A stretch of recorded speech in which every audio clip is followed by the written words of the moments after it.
जनतेसाठी कुणाशी भेटणारा आपला चॅनल सत्यमुख।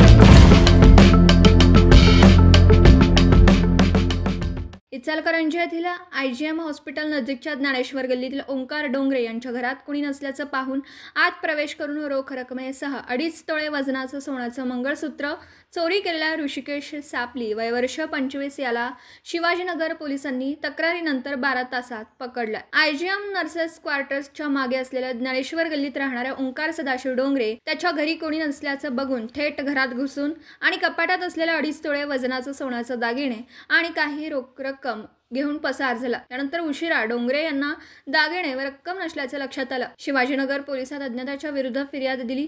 पोलिसांनी घरफोडीचा गुन्हा नोंदवून तपास चालू केला। दरम्यान एक चोरटा सोन्याचे दागिने विक्रीसाठी येणार असल्याचं कळताच पोलीस निरीक्षक सचिन पाटील यांनी सापळा लावला। ऋषिकेश सपला हा युवक सापडला। अधिक तपासात त्याने गुन्ह्याची कबुली दिली आहे। हा ऋषिकेश पण त्याच गल्लीतील रहिवासी आहे, शिवाय तो पोलिसांच्या रेकॉर्डवरील गुन्हेगार आहे अशी माहिती पोलिसांनी दिली। मंगळसूत्र आणि रोख रक्कम मिळून 2,15,000 रुपयाचा मुद्देमाल असल्याचं सांगितलं। BNS कलम 305 नुसार गुन्हा दाखल केला असं त्यांनी सांगितलं। सत्यमुख प्रतिनिधी रामभाऊ ठिंकणे, इचलकरंजी। जनतेसाठी कुणाशीही भेटणारा आपला सत्यमुख। लाईक करा, शेअर करा आणि बेल आयकॉन ऑन करा। मित्रांनो, विसरू नका।